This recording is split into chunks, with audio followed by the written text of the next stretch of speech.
Gloire à Dieu. Alléluia. J'aimerais d'abord, avant de partager avec vous la parole de Dieu, l'Évangile, remercier vos pasteurs pour l'invitation. Et on vient de passer quelques jours donc ici, sur cette belle île de la Réunion.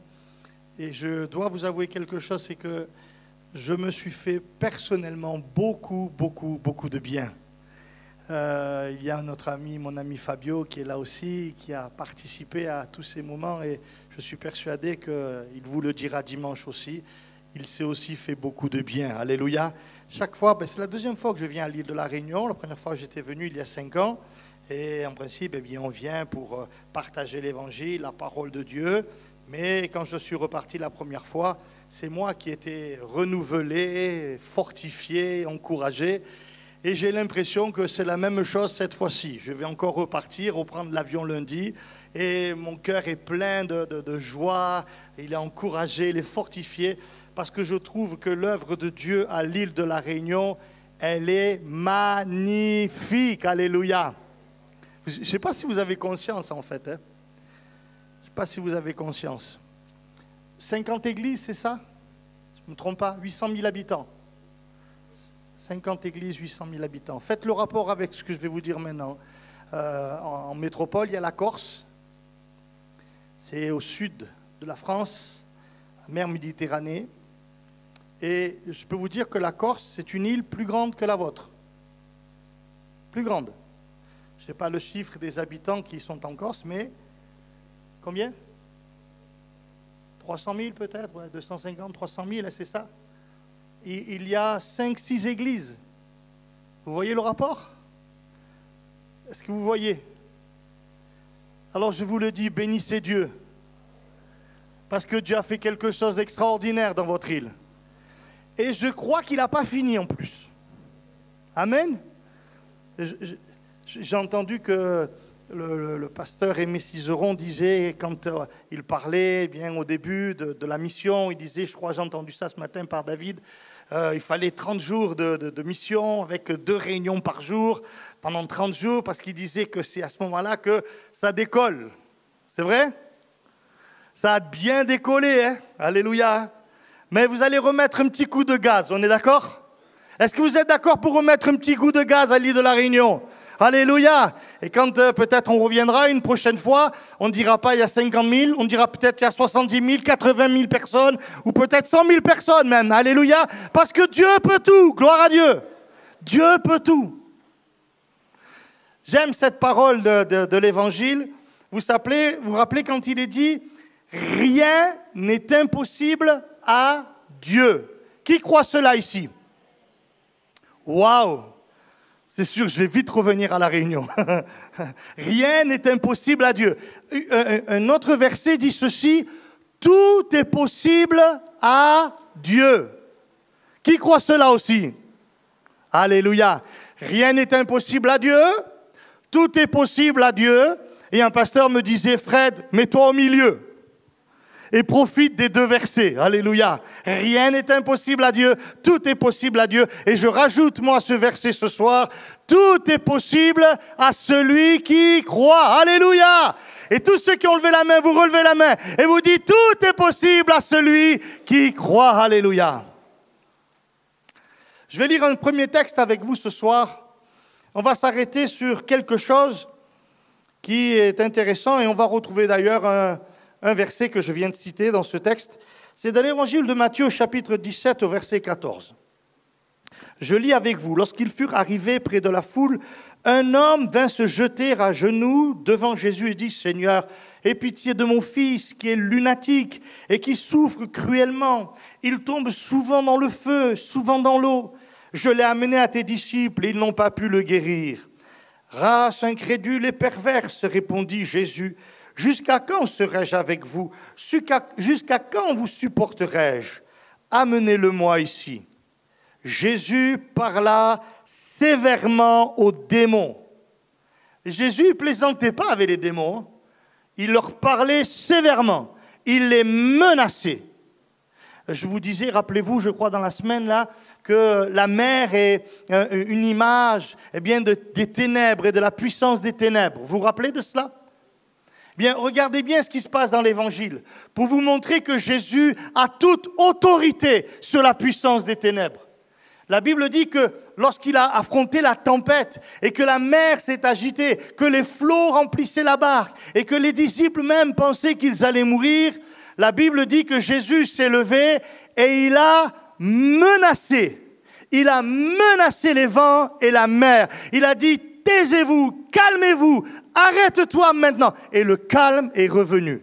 Ça veut dire que Jésus a toute autorité sur la puissance des ténèbres. Alléluia.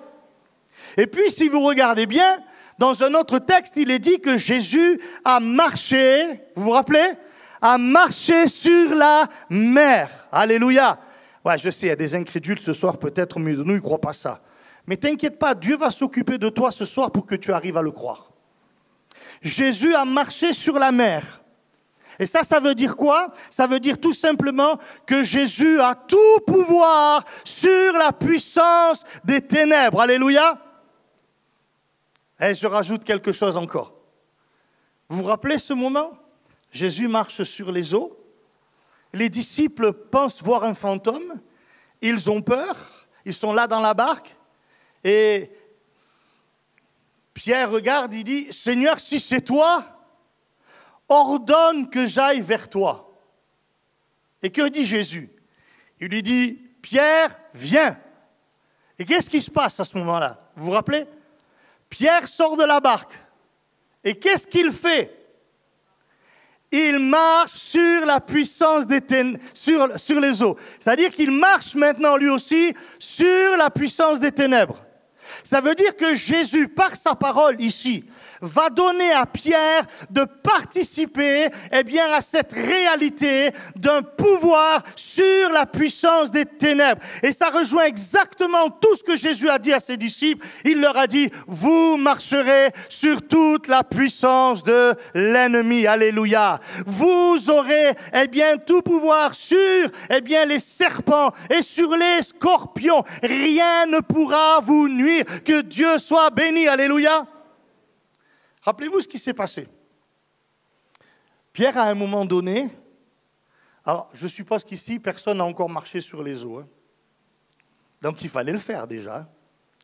Mais à un moment donné, Pierre, au lieu de continuer à fixer ses regards sur Jésus, commence à considérer un petit peu l'environnement et tout ce qui se passe. Et la Bible nous dit, il voit qu'il y a du vent, et vous voyez, il y a les vagues, il y a tout ça. Et à ce moment-là, Pierre coule. Vous vous rappelez? Et puis, il dit à Jésus, « Seigneur, sauve-moi » C'est la prière la plus courte de la Bible. « Seigneur, sauve-moi » Mais Jésus va entendre sa prière. Et qu'est-ce qui va se passer à ce moment-là? Jésus va prendre la main de Pierre et il va le secourir, il va le sortir des eaux. Et la Bible dit qu'ils vont retourner dans la barque. C'est ça qui s'est passé, oui ou non? Alors moi, en lisant ce texte, je me suis dit quand même, c'est extraordinaire. Combien de mètres a fait l'apôtre Pierre? Je ne sais pas. Certainement quelques mètres en tout cas. Et puis, il a regardé autour, il s'est enfoncé. Et puis Jésus, après que Pierre ait dit « Seigneur, sauve-moi » est venu, il lui a pris la main, il l'a sorti. Et combien reste-t-il maintenant entre le lieu où Jésus sort l'apôtre Pierre de l'eau et la barque? Certainement encore quelques mètres. Et je me suis dit, est-ce que vous croyez que Jésus, à ce moment-là, il a pris Pierre et il l'a porté sur lui pour aller jusqu'à la barque? Moi, je suis presque sûr. Je suis presque sûr que Jésus a pris la main de Pierre et qu'ensemble, ils ont marché à nouveau jusqu'à la barque. Qu'est-ce que ça veut dire, ça? Qu'est-ce qu'on peut tirer de ça, en fait?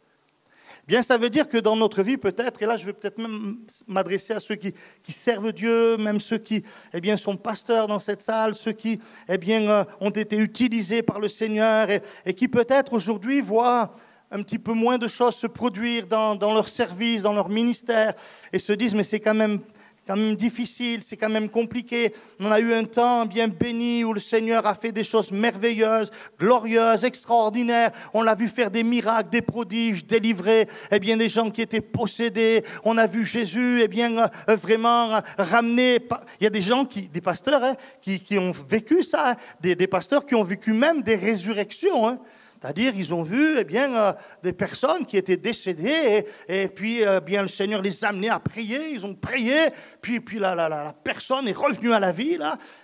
Moi, j'ai un pasteur que je connais assez bien, qui est un ancien pasteur, un ancien missionnaire. Il a été envoyé dans une maison, c'était en France. Il est allé envoyé dans une maison parce qu'un enfant était malade. Et quand il est arrivé dans cette maison, on l'a fait entrer, on lui a dit « Monsieur le pasteur, l'enfant vient de mourir. L'enfant vient de mourir. » Alors, il s'est dit « Seigneur, je ne sais pas trop ce que je peux faire maintenant. » Et il était tout malheureux pour les gens qui étaient là. Et puis tout d'un coup, le papa, la maman de l'enfant lui disent « Mais vous savez, pasteur, on a lu dans les évangiles, on a appris que dans les évangiles, Jésus ressuscitait les morts. » Faut y aller là, hein? Non? Il faut y aller après. Hein? Mais voilà ce qu'il a dit. Il a dit, j'ai senti dans cette maison une atmosphère de foi. Alors j'ai dit, il est où l'enfant? Oui, on dit, il est dans la pièce, dans la chambre, plus haut. Il est monté dans la pièce où était l'enfant. Quand il est rentré, il a fermé la porte derrière lui et l'enfant était là, effectivement. Et l'enfant était mort. Il était raide. Il s'est approché, il a touché le corps de cet enfant. Il a vu qu'il n'y avait plus la vie en lui. Alors il était là devant et il a dit, Seigneur, écoute,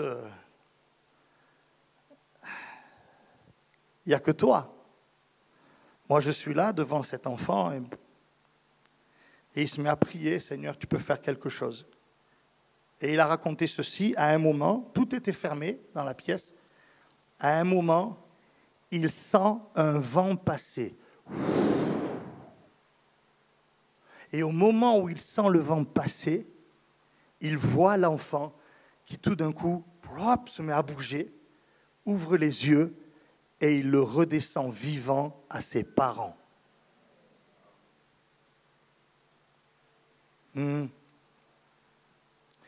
Ce qui veut dire qu'en fait, même si dans le service, dans peut-être même le ministère d'un frère, il se passe moins de choses qu'avant, j'aimerais te dire de la part du Seigneur, ne te décourage pas, parce que je crois que Dieu est capable de te prendre par la main encore et de te faire marcher à nouveau sur les eaux. Il peut encore t'amener à vivre la réalité de ce pouvoir que possède Jésus sur toute la puissance des ténèbres et vivre à nouveau le miraculeux, le divin, les choses glorieuses, extraordinaires que dans cette île vous avez expérimenté, que vous expérimentez encore, mais peut-être vous amener à l'expérimenter d'une manière beaucoup plus grande encore et d'une manière beaucoup plus intense que ce que vous avez pu le vivre. Alors on a amené cet enfant à Jésus. Jésus parle sévèrement aux démons. Il va sortir de lui et l'enfant fut guéri à l'heure même. Alors les disciples s'approchèrent de Jésus, lui dirent en particulier, « Pourquoi n'avons-nous pu chasser ce démon ?» Jésus dit, « C'est à cause de votre incrédulité. Je vous le dis en vérité, écoutez cette parole, si vous aviez de la foi comme un grain de sénévé, vous diriez à cette montagne, transporte-toi d'ici là, et elle se transporterait. Rien ne vous serait impossible. » Vous avez bien entendu? Rien ne vous serait impossible. Et il rajoute, mais cette sorte de démon ne sort que par la prière et par le jeûne. Elle est intéressante, cette histoire, parce que Jésus dit des choses vraiment très étonnantes, en fait. Il parle d'abord de la foi.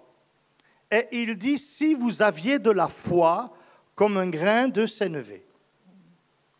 Tout le monde doit savoir, je pense ici, que le grain de sénévé, c'est vraiment le plus petit grain qui existe au monde. Je faisais un camp avec une église, là, dans l'arrière-pays niçois, et je parlais justement de cela, et quelqu'un avait dans sa Bible des grains de sénévé. Et alors quand j'en ai parlé, elle m'a dit « Hé, pasteur, regardez, j'ai des grains de sénévé ». Et j'ai montré à tous les gens qui étaient là, j'ai dit « Regardez les grains de sénévé ». Elle avait mis ça sur une page blanche, elle avait collé, là, vous savez, avec du scotch, là, et on voyait, mais même les gens qui n'étaient pas très loin, ils voyaient à peine le grain de sénévé. C'est vraiment un tout petit grain, quoi. Et Jésus dit « Si vous aviez de la foi comme un grain de sénévé, vous diriez à cette montagne,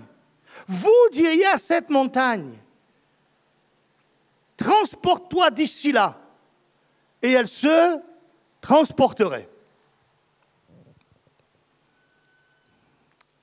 Je vais vous poser une question toute simple. Qui a déjà vu une montagne bouger? Personne, semble-t-il.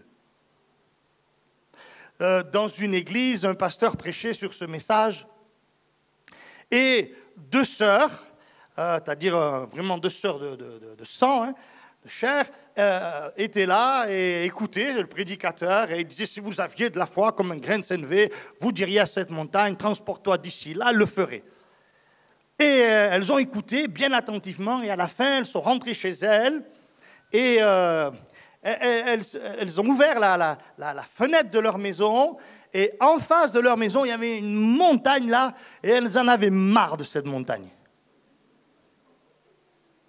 Alors elles ont dit, le pasteur a dit que si on avait la foi comme un grain de sénévé, on dirait à cette montagne, transporte-toi, elle le ferait. On a dit, alors la montagne, elle va se transporter. Et elles ont fermé la fenêtre, elles sont allées se coucher, et le lendemain matin, elles se sont réveillées, elles sont allées à la fenêtre, elles ont ouvert la fenêtre, et la montagne était toujours là. Alors elles se sont regardées, elles ont dit, ben voilà, on savait, ça ne marche pas. Mais ce n'est pas la foi, ça. Elles l'ont fait en étant persuadées que ça ne marchait pas. C'est l'inverse de la foi. Vous comprenez? C'est l'inverse de la foi. La foi, elle sait, elle est persuadée que quand elle demande à Dieu, en faisant pleinement confiance au Seigneur, Dieu est capable de faire même l'impossible. Et au fond, c'est ce que Jésus nous apprend ici. Il est en train de nous dire, parce que jamais personne n'a vu cela. Jamais personne dans son ministère n'a vu une telle chose. Mais Jésus est en train de dire, comprenez bien cela. Si vous avez de la foi, même ce qui n'a jamais été fait, même ce qui semble impossible, deviendra possible. Alors je ne sais pas ce qui te semble impossible dans ta vie. Je ne sais pas ce qui pour toi, eh bien ce soir tu es là et tu regardes cette chose dans ta vie comme une montagne qui ne peut pas se déplacer, comme une montagne eh bien, qui est là devant toi et qui empoisonne ta vie. Ça peut être la dépression, ça peut être une espèce de mal-être là intérieur. Vous savez le nombre de gens qui viennent me voir depuis quelque temps et qui me disent, pasteur, ils viennent à l'imposition des mains et au moment où je vais prier pour eux, ils me disent, pasteur, je ne sais pas ce qui m'arrive, je ne sais pas ce qui se passe, j'ai des angoisses, je ne peux même pas l'expliquer. Je ne sais pas pourquoi j'ai ces angoisses. Parfois, c'est des parents qui arrivent avec un enfant et ils me disent, pasteur, priez pour lui, il n'est pas bien. Mais comment ça, il n'est pas bien? Qu'est-ce qu'il a? Eh bien, il fait des tas de cauchemars et il est là agité et des fois, il est dans la peur et des fois, d'où ça vient, on n'en sait rien, je ne sais pas. Et parfois, ça paraît pour ses parents comme une montagne. Mais béni soit le Seigneur, alléluia. Si j'ai la foi comme un grain de sénévé, je dis à cette montagne, transporte-toi d'ici là, et elle va le faire, alléluia. Elle va obéir, amen. J'étais dans une réunion, c'était dans une église gitane, et à la fin de la réunion, arrive un couple d'un certain âge. Et ils viennent devant moi et ils me disent, pasteur, notre belle-fille a un problème. Elle est enceinte depuis plusieurs mois. Et ils ont découvert que l'enfant a de graves problèmes. Il va naître avec toutes sortes de choses. Et ils lui ont dit, madame, vous ne pouvez pas garder cet enfant, ça ne va pas être viable. Il faut avorter, il faut avorter. Et au moment où il me dit ça, c'est donc les grands-parents quelque part, au moment où il me dit ça, je ne sais pas pourquoi, instinctivement je réponds. Et je dis, non, elle n'avorte pas. Non. D'habitude, je suis beaucoup plus, on va dire, raisonnable, quelque part. Et je lui dis, elle n'avorte pas. D'abord on prie, après on voit. Et on prie pour cette femme et pour l'enfant. Ouais. Ça s'est passé il y a de nombreuses années. Quelques mois après, je suis dans un supermarché à Nice. Et dans le supermarché, tout d'un coup, je vois les grands-parents là. Ils me voient, ah, Pasteur Fred, écoutez, venez là. Alors je viens le voir, et il dit, comment ça va? Ils me disent, ah, écoutez, c'est formidable, c'est extraordinaire. Vous savez, vous avez prié, là, il me rappelle, je dis, oui, je me souviens. Eh bien, elle n'a pas avorté. Elle a accouché il y a quelques semaines de cela. Le bébé est en pleine santé. Ils n'ont rien compris, les médecins. Il y a quelques semaines de cela, quelques mois de cela, à l'église où je travaille à Nice, j'ai vu arriver toute une famille là, de gitans avec les parents, les grands-parents et les enfants, les petits-enfants. Là. Vous savez, quand ils se déplacent, quelquefois, ils sont nombreux. Hein. Et à la fin de la réunion, je saluais les gens et j'ai vu toute cette famille arriver. Là, et il y avait un beau jeune homme là, d'une 18-19 ans peut-être. Là, les parents me disent, pasteur, vous vous rappelez pas de lui? Je dis, non. Pourquoi me dites ça? Il me dit, oui, vous le connaissez. Il me dit, vous avez prié pour lui? Je dis, ah bon, j'ai prié pour lui? Il me dit, bien sûr, vous avez prié pour lui. Vous avez prié avant qu'il naisse. On avait dit à ma belle-fille, qu'il fallait, qu'elle avorte, parce que le bébé avait des problèmes importants, que c'était pas viable. Et il me dit, c'est pour lui, regardez, il est en pleine santé, alléluia. 19 ans après, il était là comme un jeune homme magnifique. Et j'ai dit, écoute-moi mon gars, toi il faut que tu donnes ton cœur à Jésus, parce que c'est Jésus qui t'a donné la vie, alléluia. Amen. Rien ne vous serait impossible. Je vais vous raconter quelque chose que j'ai vraiment vécu avec mon grand-père. Mon grand-père a connu l'Évangile dans les années 70 et au moment où il rencontre vraiment l'Évangile par le biais d'un pasteur qui lui parle, mon grand-père a des problèmes. Il a des problèmes avec la drogue, il a des problèmes de santé, notamment avec les poumons, il a une insuffisance respiratoire, tout cela. Et un jour, il a un accident de moto. Et dans cet accident de moto, il tombe sur le genou et la rotule. C'est important la rotule. Hein? Il y a des médecins ici. C'est important la rotule. Hein? Ah, ça vous permet de... Pas vrai? La rotule en miettes. En miettes. Ils l'opèrent d'urgence. Ils ouvrent et ils enlèvent les morceaux. OK? Et on lui dit... monsieur, on va vous réopérer et on va vous mettre une prothèse. D'accord? Sauf que quand ils l'ont opéré, là, ils ont vu qu'il y avait des complications au niveau de sa santé et notamment des problèmes respiratoires. Alors, ils lui ont dit, monsieur, écoutez, excusez-nous, mais déjà, on a pris un risque en vous opérant, là. Donc, on va pas faire la deuxième opération. Non. Là, vous allez rester avec votre genou sans rotule. Ce qui fait que quand j'allais voir mon grand-père, parfois il me disait, approche Fred, approche. Il relevait là son pantalon là, et il me disait, mets le doigt. Alors si vous faites ça ici, c'est dur, ok? Mais moi quand je mettais le doigt, c'était tout mou, il n'y avait rien. Je disais, ah, t'es bizarre, hein?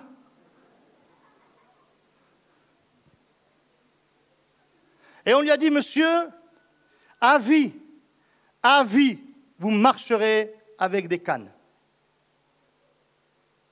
À vie.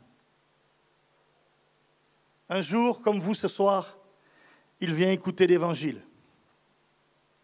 Et au moment où il entend l'évangile, il est saisi par la foi. Tout d'un coup, il se met à croire. Et il se met à croire l'impossible. Il se dit, je vais aller devant, le pasteur, il va prier pour moi. Je vais repartir sans mes cannes à la maison. Je vais marcher comme si j'avais une rotule. Vous imaginez la chose? Alors il est allé. Le pasteur a prié pour lui au nom de Jésus. Il a pris ses cannes, il a posé les cannes. Et je vous assure, il est rentré à la maison sans ses cannes, alléluia. Et quand il a vécu, eh bien, sans ses cannes, ça a duré plus de 20 ans en fait. Plus de 20 ans où il avait là, eh bien, une jambe sans rotule, il pliait, faisait plein de choses avec, etc. Comme si sa jambe était normale en fait. Mais sa jambe, elle n'était pas normale. Parce que si on a la foi comme un grain de sénévé, rien ne nous est impossible, alléluia. Rien. Gloire à Dieu.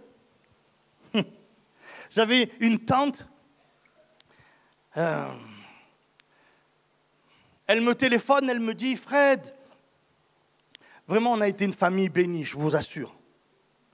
Elle me dit, Fred, je suis à l'hôpital et j'ai une descente d'organes. Il y a des dames qui connaissent ce genre de choses? Très douloureux. Une descente d'organes. Vous allez voir ce qui s'est passé. Ma tante et mon oncle étaient des personnes qui avaient connu un peu l'évangile, mais s'en étaient vraiment détournées. Et elle était là avec un désir de revenir à Dieu, mais par contre, mon oncle, lui, il était opposé farouchement. Mais vraiment opposé. Et donc, elle est à l'hôpital, elle m'appelle, elle me dit, voilà, j'ai une descente d'organes. Demain, je fais un dernier examen parce qu'ils vont certainement m'opérer et ils vont remonter les organes. Et elle me dit, j'ai su que ça fait vraiment mal et j'ai vraiment peur. Elle me dit, est-ce que tu peux prier? Je lui dis, écoute-moi, je veux bien prier si tu pries aussi. Ben oui, il fallait bien qu'elle engage sa foi. Alors elle me dit, oui, je vais prier. Et on prie. Je crois que c'est le lendemain. Elle doit faire un dernier examen, là. Et son mari, il est dans sa chambre. Et je vous assure, le mari, il ne voulait rien savoir. Et ma tante fait l'examen. Et le médecin, il regarde et dit, mais pourquoi vous êtes là? Elle dit, parce que j'ai une descente d'organes. Elle dit, mais non, madame, vous n'avez pas du tout une descente d'organes. Tout va bien, tout est en place. Et il lui dit, écoutez, madame, moi je ne vois pas du tout pourquoi vous êtes là. Rentrez dans votre chambre, faites votre valise et partez à la maison. Elle comprend que c'est une réponse de Dieu à sa prière. Enfin, sans la main de l'homme, sans l'intervention de l'homme, les organes, par la main puissante de notre Dieu, se sont remis en place. Elle crie dans le couloir de l'hôpital. Jésus m'a guéri, Jésus m'a guéri, Jésus m'a guéri. Et mon oncle, il est dans la chambre. Et il entend une femme qui crie dans le couloir, Jésus m'a guéri, Jésus m'a guéri. Et il s'est dit, ah non, j'espère que ce n'est pas elle. Hein. Ah non, tout sauf elle. Hein. Bingo, c'est elle. C'est elle. Elle rentre et dit à son mari, on rentre à la maison, je fais ma valise, Jésus m'a guéri, tout est en place. Et on pourrait se dire, en voyant ça quand même, il va réagir. Tu parles, pire encore. Il y a des gens qui prient pour des membres de leur famille, vous priez, plus vous priez, moins on dirait qu'ils viennent vers Dieu. Je vous encourage, continuez, vous allez voir ce que Dieu va faire avec mon oncle.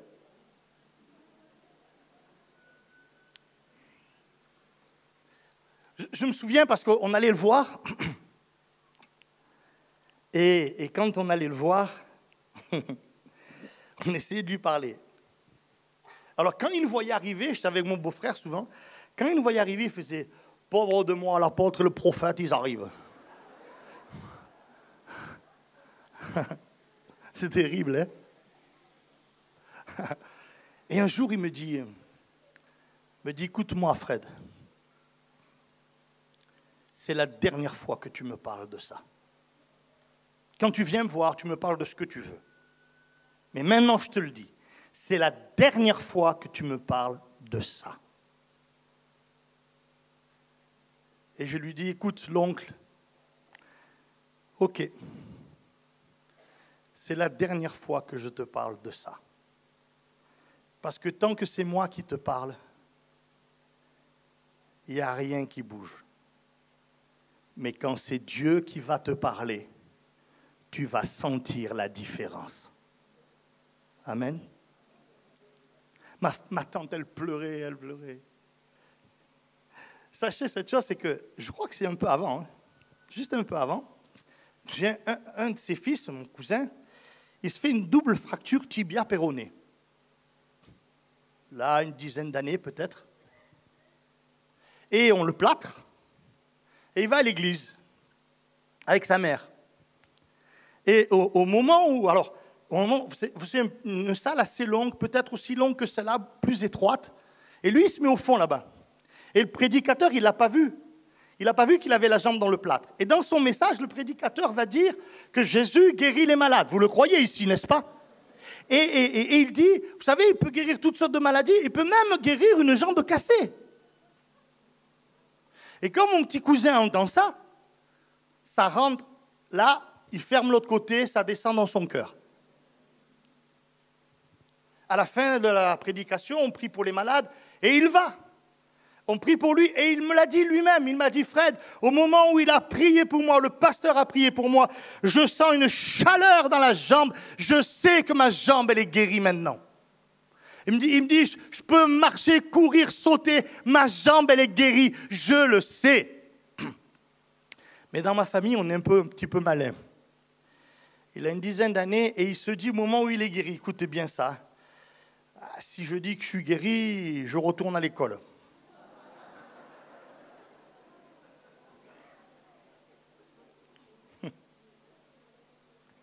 Alors il ne le dit pas. Et il fait semblant. Calculateur, hein. Et alors, quand les parents étaient là, ben ouais, la jambe cassée. Puis quand les parents n'étaient plus là, ben là, il courait, il sautait. Sauf qu'il a un frère un peu plus grand. Et l'autre, il voit le manège. Et il lui dit, oh, tu fais quoi, toi ? Toi, tu as la jambe cassée, là. Quand papa et maman, là, tu as la jambe cassée. Puis quand ils ne sont pas là, tu sautes, tu cours. Puis il dit, non, en fait, elle est plus cassée. Il dit, Jésus m'a guéri. Il n'y a plus de problème. Mais je ne veux pas le dire parce que je ne veux pas aller à l'école. Et l'autre, il est encore plus malin que lui. Il lui dit, ok, je ne le dis pas aux parents. Mais tout ce que je te demande, tu le fais.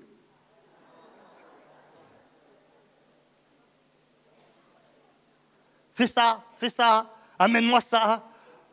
Vous voyez le topo? Au bout d'un jour, l'autre, il n'en peut plus. Il est à bout.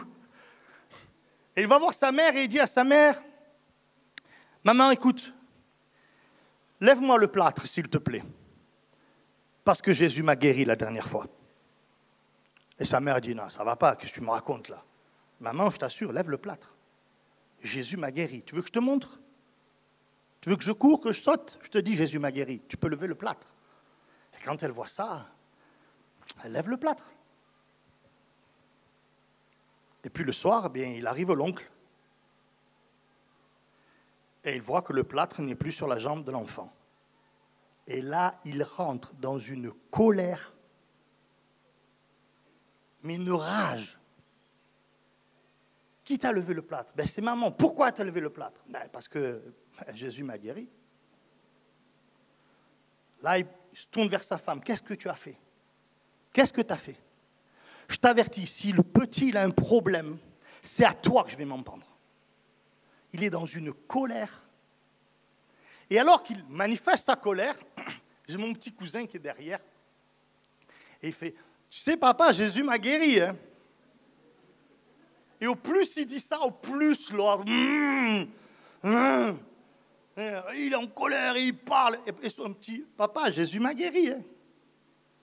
Et au bout d'un moment, il en a marre d'entendre « Jésus m'a guéri ». Alors il se tourne vers l'enfant et dit « Ah, Jésus t'a guéri. Jésus t'a guéri, ah ouais ?» Il se tourne vers ma tante, il dit « Écoute-moi bien, demain tu l'amènes au radiologue, il fait une radio, on va voir s'il est guéri. Hein. » Et sans le savoir, il donne une directive de Dieu. Parce que ma tante, elle n'avait même pas pensé. Et le lendemain, direction le radiologue. Le même radiologue, cabinet de radiologie avec plusieurs médecins là.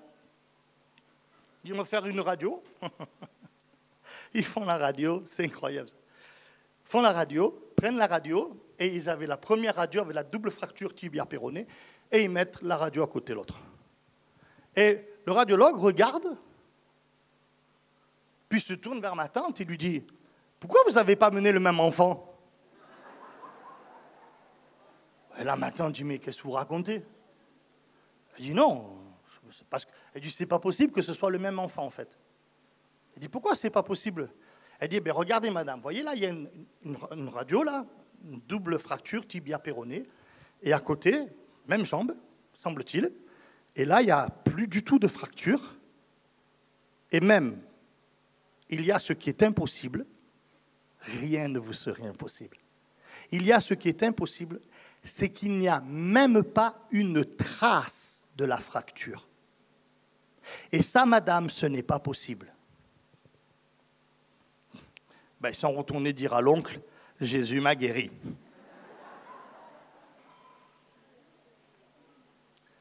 Vous vous rappelez, je vous ai dit, tu sais l'oncle, tant que c'est moi qui te parle, rien ne se fera, mais quand c'est Dieu qui va te parler, tu vas sentir la différence.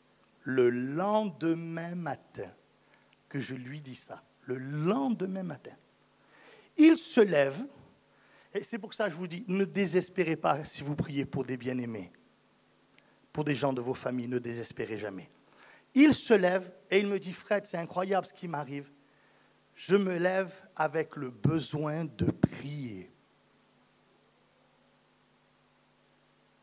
Et je me mets à prier là.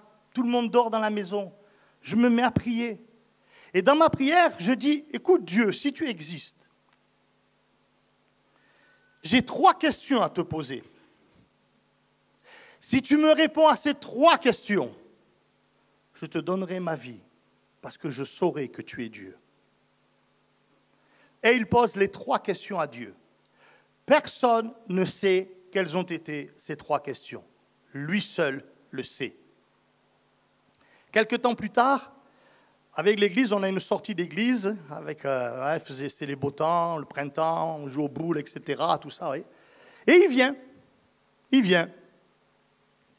Et